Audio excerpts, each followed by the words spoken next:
Hello everybody, welcome back to the Food and Drink Chronicles, and if you want to figure out how to make an old fashioned the easy way, stay tuned.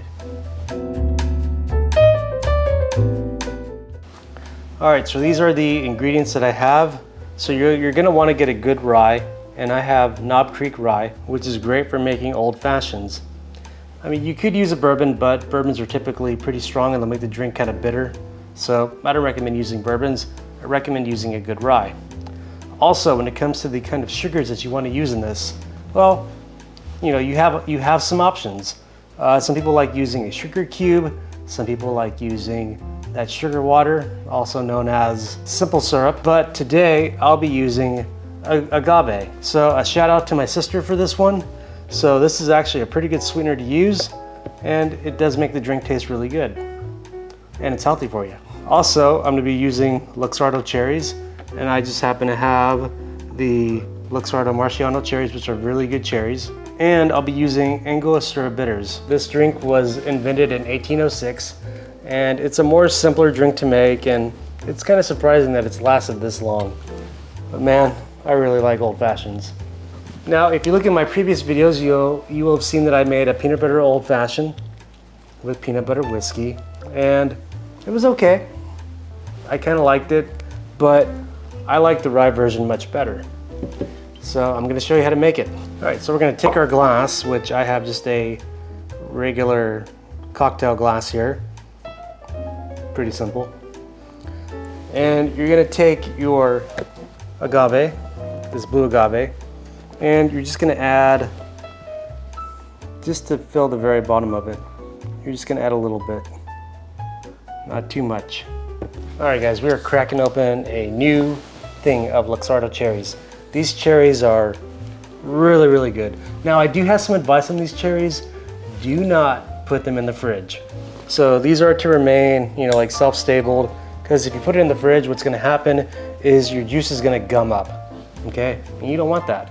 Which, by the way, the reason why I haven't put ice in this is because when I mix in, you know, the agave with the cherry juice and the rye, it could possibly gum up on the ice. You don't want that. So just make everything beforehand, and that way you won't have your juices getting all gummed up. I'm gonna do a couple of Luxardo cherries in this, and I'm gonna give it just a little bit of juice in here. I'm gonna pour that in there. Not too much, just a little bit. Kind of give it a good mixing. All right, and now I need 2 ounces of the Knob Creek rye.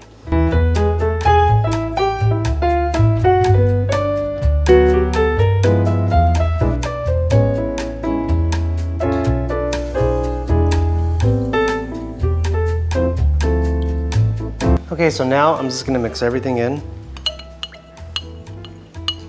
Really simple process. But what I need is my Angostura Bitters. So I'm gonna do 3 dashes of Angostura Bitters. So my peanut butter whiskey video, I talked about how I don't have the fancy ice cubes. Well, this time I'm gonna use metal cubes. Now I know they're not giant cubes, but I think it's kind of cool. So do about 3 of those. Now, if you're gonna go this route, what you may want to do is add a little bit of water. Not too much, just maybe a smidgen. All right, now that that's all mixed in, I got my orange. Make sure you wash your orange, because these oranges are, you know, probably not very clean when you get them from the market. But I'm just gonna peel, and this will be my garnish to go with it. Now, make sure you give it a good twist. Let that orange kind of aerate, run it around the rim, and voila. Now you're probably wondering, does the orange make a difference? The orange peel does make a difference. I guess I can't explain it too well, but to me it just adds that little bit of citrus to it to make it really good. Now if you don't have oranges, if you're not the type of person to eat oranges, or you just don't have, you know, a lot on hand, I guess one way to remedy that would be to buy some orange oil.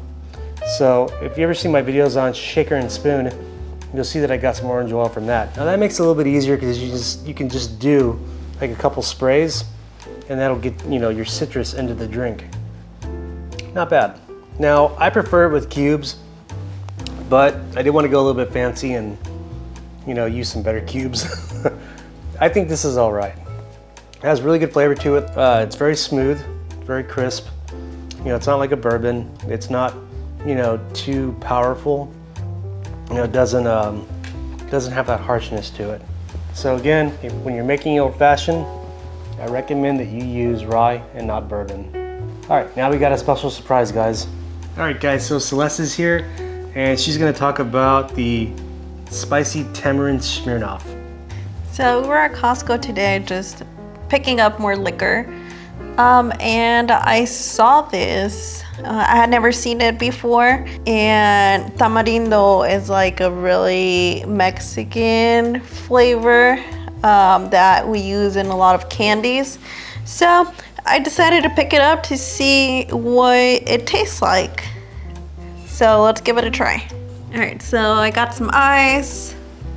Let's see how this tastes. I wonder if we have to shake it or anything. Oh. It looks like regular vodka on the bottom. It's like completely clear. I was expecting it to be like red, since that's the color of anything tamarindo. Oh, okay. This is a clear beverage. Might have a bit too much ice in there, but I guess we'll see.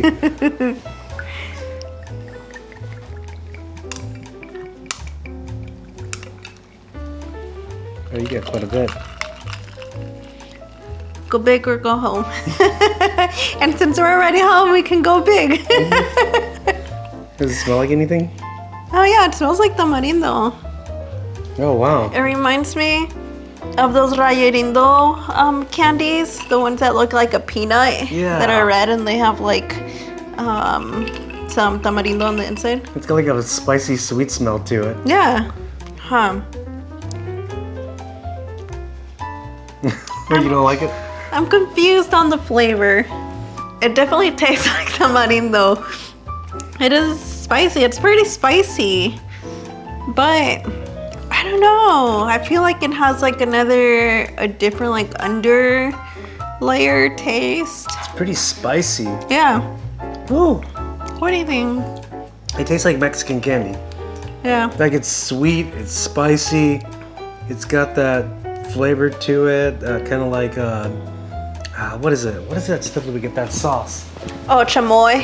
Chamoy. Yeah, it tastes like chamoy. I wonder if it would be even better if I would have like rimmed the glass with chamoy. So it tastes like chamoy. So like if you were to add this to the rim, I'm sure that would just make it pop out even more.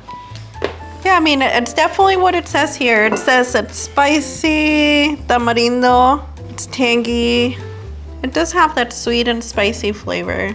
I don't know, would you get it again? I don't think I would get it again. It's like a one and done for me.